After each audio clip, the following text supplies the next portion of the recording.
walaalayaal waxaan doonayaa inaan warbixin gaaban idinka siiyo waxa ka soo kordhaya cudurka coronaviruska siba variantiga la sheegayo noocyada cusub ee cudurka ku soo kordhaya maalinta ka dambaysa marka waxaan doonayaa inaan ka jawaabo maxay yihiin noocyadan cusub aad sheegaysa maxayse kaga duwan yihiin coronaviruska kale taasi waa mid labo maxaa ka soo cusboonaaday maxaase la doonayaa in la sameeyo oo looga hortagi karo maxaa nagula talinaysaa waa talo saddex sababta looga baqanayo maxay tahay oo aadka looga baqanayo oo variantiga loo buunbuuninayo maxay tahay ma dawaa lagu gadanayaa ma talaal baa lagu gadanayaa ma hadana kale laga leeyahay mise dadka lagu baabi'inaya sheekada noocaas oo kale runtii iyana wax baa laga fahmayaa hadalkayga inaysan taana ahayn walaalayaal si aad ula socotaanba noocyo cusub ayaa caalamka ku soo kordhay oo coronaviruska kamid ah waxaana loo yaqaanaa variant sababta variantiga loogu bixiyay iyo waxay ka dhigan tahay baan doonayaa marka hore inaan qof kasta oo runtii daawada inuu wax ka fahmo walaalayaal waxaad ogaataan cudur dhaliyaashu way badan yihiin pathogens baa loo yaqaanaa waa cudur dhaliyaal cudur dhaliyaashu maadaama ay aad u badan yihiin waxaan rabaa inaan viruska qaybta la yiraahdo oo bahda viruska ayaa waxay u sii kala baxaan baho RNA virus kuwa loo yaqaano iyo DNA virus kuwa loo yaqaano DNA virus oo DNA ka samaysan iyo kuwa viruses kale oo iyana RNA ka samaysan marka cudurka hadda aanu ka hadlayno ee coronaviruska waxa uu ku jira bahda RNA ka samaysan bahdaasi RNA viruska loo yaqaano waxa ku jira qoysas badan baa ku jira oo reerka ka wada tirsan waxa kamid ah coronavirus baa mid ka ah coronaviruska wuxuu keenaa cudurro badan oo lagu kala qaado maxaa respiratory disease oo kuwa neefsashada ku dhaca ah oo common cold-ga uu kamid yahay laakiinse cudurkan hadda aanu sheegayno coronavirus oo 2019 laga helay Wuhan wuxuu noqday nooc cusub oo aanu ka dheregsannahay wuxuu yahay iyo waqtigii la helay laakiin waxaan dareemayaa oo aan rabaa inaan ku dareensiiyo waxay tahay dadku badanaaba aysan fahmayn markii ay Wuhan China laga helayay macnaheedu ma ahayn hadda wax dahab dhulka laga helo ma ahayn wuxuu ahaa waa virus oo marna loo maleeyay inuu noqon karo kan lagu dayay maxaan ku raahdaa dawo kasta dabadeedna markii la sequence gareeyay oo genome-kiisii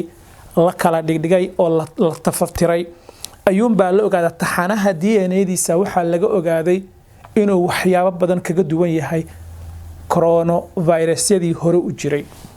marka taasaa keentay in loo magac bixiyo oo ableen iyo magac cusub la saaro oo la yiraahdo coronavirus 2019 ama 19 oo ka soo baxay meeshan kaasi waa marka bilowgii Covid-19 kadibna waxaa iman doona markaasi isagiiba sii doorsoomi doona oo qayarmi doona taana weeyatan maanta caalamka runtii baraaruga iyo walwalka badan ku haysa maxaa yeelay wuxuu saameyn ku yeelanayaa dawadii wuxuu saameyn ku yeelanayaa talaalkii loo diyaariyay coronaviruska in dadka loogu talaalo wuxuu saameyn ku yeelanayaa xitaa baaritaankii la baarayay marka arintaas way arinta aan doonay inaan si fiican kugu jilciyo noocyada cusub ee caanka noqday ilaa hadda la yaqaano waa saddexdaasi waxay kala yihiin midka loo yaqaano UK variant South Africa variant Brazil variant iyo kuwa kale oo badan oo aan qaarkoodna aan wali la dahfurin qaarkoodna aan la dahfuri doona sababtoo ah waxay ku dhacayaan dad aanan maxaan ku radaa awood ay wax u ogaadaan aan lahayn midka UK waa la socotaan horena waan uga hadlay waana ku soo celinayaa runtii waxyaalaha uu la soo kordhay waxa kamid ah in uu leeyahay transmissionkiisa ama sida loo kala qaado inay tiro dhaaf tahay oo 70% ay ka badan tahay sida loo kala qaado macnaha awoodda uu viruskaasi uu leeyahay in dadka isqaadsiiyaan ayaa aad uga badan taasoo keenta in dad badan ay cudurkaas uu ku dhaco taasoo keeni karaysa in cusbitaal badan loo seexdo taasoo keeni karaysa in geeri badan ay dhacdo waxaanu hore isula wadaagnaa arrin noocaas oo ku saabsan cilmi baarisyo la sameeyena way cadaysay in boqolkiiba 30 uu dheeryahay geerida kii hore ee Wuhan oo midka UK waxaa kaloo ilaa hadda ana warkiisa si fiican u hayn oo baqdintu badanna ka taagantaa waxay tahay midkan South Africa variantiga South Africa variant waxyaalaha la yaab kale ee aadka looga baqanayo waxa ku jira in uu xitaa talaala hadda dhaqan gelaya in uu u adkaysi og yahay oo uu iska dhicinayo ayaa ilaa hadda laga baqanaya haday taa rumoodo waxyaabo badan baa markaas runtii waste noqon karaya ama qasaare ku imaan kara bini'aadamka marka midkan ka imaanaya South Africa waa runtii mid aan wali wadnaha farta lagu hayo dhibkiisana aad looga baqanayo dadkuna aan doonay inay saa ula socdaan haddaad fiirisid wadanka Ingiriiska iyo haddaad fiirisid wadanka South Africa iyo cilaaqada ka dhaxaysa Soomaaliya oo kale waad garan karaysaa dadka Soomaalidu in ay xiriir toos ah oo safaro oo hore iyo gadaalba ay u leeyihiin labada wadan iyo wadamada kale Yurub ee cudurkan noocyadan cusub laga helay Brazil oo kale waxa dhici karta inay aad nooga fogtahay haddana cudurku hadda waa sida dabeesha oo kale qof baa qaadaya meel buu geynaya qof kale ka sii qaadaya qof baa ka sii qaadaya nooca kale saddexaad doonay inaan ku sheego waxa waa Brazilian variantiga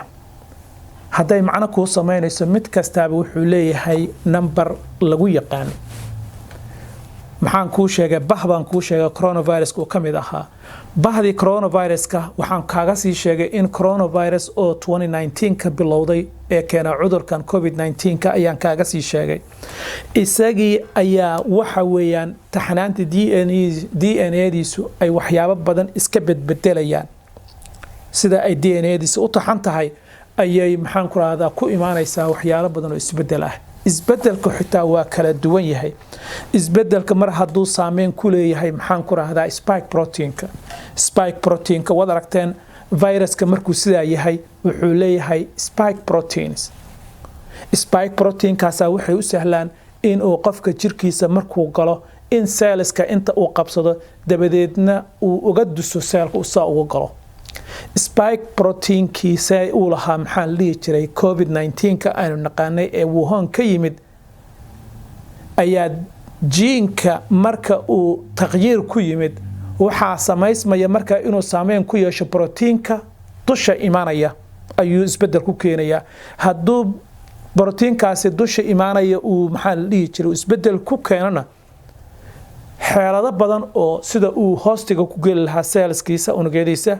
iyo waxyaabo badan ayaa ka dhalanaya oo aan doonayo dib inaan uga sheego marka hore aan isla fahamno waxa jira UK variant waxa jira South African variant waxa jira Brazilian variant iyo waxa jira kuwa kale oo ciida ka badan oo aan ilaa hadda la daahfurin oo aan la ogeyn maxaad nagula talinaysaa walaalayaal waxaan kula talinayaa marka hore qofkii horta Ilaahay uu qadaray inuu ku dhaco cudurkan ama inuu dhinto waa u dhimanaya sababtu meesha taala oo Allah subhanahu wa ta'ala ba lawxul mahfuudka maalinta dhalinaysi ka horba waa lagu qoray laakiin se waxa jirta nolosha bini aadamkuna ay uu inoo sheegtay diinta islaamkuna inoo sheegtay in qof kasta looga baahan yahay inuu naftiisa iyo wanaageeda ka shaqeeyo oo qofna aanu naftiisa halaag ku ridin taa waxaan uga jeedaa islaamku waxa uu aad uga hadlay in nadaafada iyo doorka ku leedahay diinteena marka gamca dhaqashada waa waxyaalaha basiga ay qof bini aadan kasta uu sameyn karo loona baahan yahay inuu sameeyo cudurro badanna waxay u tahay maxaan ku raahdaa ka hortag cudurro badan oo hand to mouth baa jira oo qofka gacantiisa intuu meel ku taabta kadib afkiisa uu gashanayo sida lagu qaado baa jira oo dhibaato badan ku haya Afrika iyo wadamada soo koraya cudurro badan waxaa jira inta meel la taabtay kadibna sanka iyo indhaha farta la galay waa jiraan oo marka waxaas oo dhan bay naga hor istaagaysaa walaalayaal meel kasto aad joogtaan gamca dhaqashadiinu ha sareyso oo hand hygiene-kiino ha sareeyo joogtana u sameeya waxa kale oo runtii looga hortagi karaa qofka inuu face mask ama waxa loo yaqaan san xirashada oo si fiican loo xirtay face maskigu ma ahan in maxaan ku raahdaa siyaabo badan baa dadka qaarkood u xirtaan oo qaldan marka qofku waxa muhiim ah waa inuu xirtaa oo uu tightna ku yahay ilaa hadda wadanka Mareykanka waxaa la saadaalinayaa in ay recommendationku uu yahay in laba laga dhigo oo la laabo oo mid iyo mid kale ama N95 mid la yiraahdo iyo mid kale marka heerkaas ay taagan tahay caalamku oo marka face covering ama face maskigu waxa weeyaan waa in lagu dadaalo dadku marka dhaxgalaysaan waa inaad runtii wadataan oo aad maxal liijir aad u digtoonataan waxa kale oo muhiim ah iyana physical distancing dadku inay kala fog yihiin maadaama cudurkan lagu kala qaado waxyaabo badan oo isu soo dhawaadka ah ama candhuufta iyo dhareerka iyo maxaan ku raahdaa waxa caliyada qofka ka soo boodaya ee sankiisa hindisada iyo hadalka badankooda ka soo baxa qofka markuu cunayo markuu hadlayo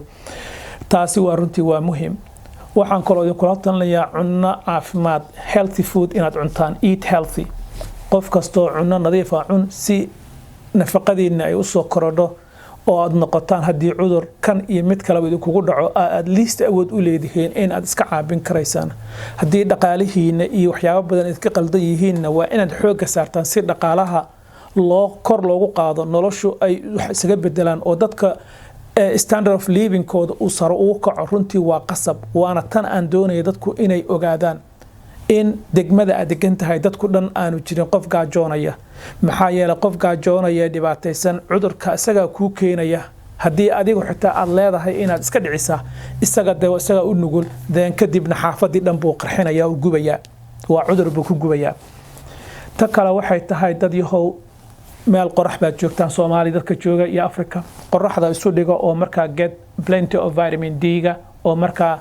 qoraxda laga helayo iyadana runtii waa muhiim waxyaalahaas dhan wax weeyaan waxyaalaha aan kula talinayo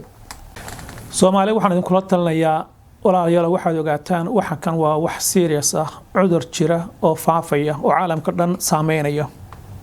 dhibaato badanna ku haya ilaa hadda haday run tahay tirada Soomaaliya u dhimatay way yar tahay ilaahna ha ka dhigo kuwa inta ka sii yar laakiin sayaysan dhicin in waxyaabo badan oo غير مسؤولnimo ah ay dadka la yimaadaan maxaa yeelay cudurkan dhibaatadiisu aad iyo aad bay u badan tahay baqinta laga qaban way maxaa la jiray ma malaysan karaysid marka waxaan idin kula talinayaa in la sameeyo surveillance ama strain surveillance ayaa loo baahan yahay maxaa yeelay hadii la doonayo dadkeena in wax loo qabto waa in ay jirtaa awood dawlad goboleed dawlad dhexe in ay awood u leeyihiin in ay jirtaa cid indhaynaysa cudurka iyo noocyadiisa iyo sida wax isu bedelayaan awoodda ma leenahay Soomaaliya ma ay laha laakiin se waxay sameyn kartaa sida ay Dr. Fosiye inoo sheegtay hay'adda caalamka WHO ayaa technical support sameyn karaysa oo marka dadka iyagu in ay sameeyaan collection specimen-tigi inay ururiyaan maxaan ku raahdaa sambaladii oo ay maxaan ku raahdaa dadkaasi ay ka codsan in loo soo sequence gareeyo oo kadibna jawaabti loo keeno oo ay sidaas u noqoto wax dadka kan si wax loogu qaban lahaa markastaba surveillance-gaasi waa in uu jiro haddii aanuba jirinna hadda waa in la helaa cid ka caawisa oo routine practice waa inay noqotaa oo ay dawladda dhexe ee Muqdisho iyo ta Garowe joogta iyo tan Hargeysa iyo tan Samareeb iyo tan Jowhar iyo ta Baydhabo iyo ta Kismaayo dhammaantood ay isku si u wada shaqeynayaan si dadka Soomaaliyeed wax loogu qabto taasi waa talada kale inoo furan haddii taa ay shaqeyn weyso hadda waxay noqonaysaa in dadku ay qof waliba uu qubuurihiisa qoto meedkiisa uu aasto oo aysan Soomaali ay sidaas talo xumo ay caalamka ugu noolaato ayay noqonaysaa aragtidayda marka waxaan idin kula talinayaa walaalayaal waxaad ogaataan wararkaas waa wararkii ugu dambeeyay in noocyo badan oo Covid-19 in ay caalamka marba soo baxayaan meelo badan uu caalamka gaaray loona baahan yahay in loo foojignaado la iskana dhiciyo. Assalamu alaykum wa rahmatullahi wa barakatuh.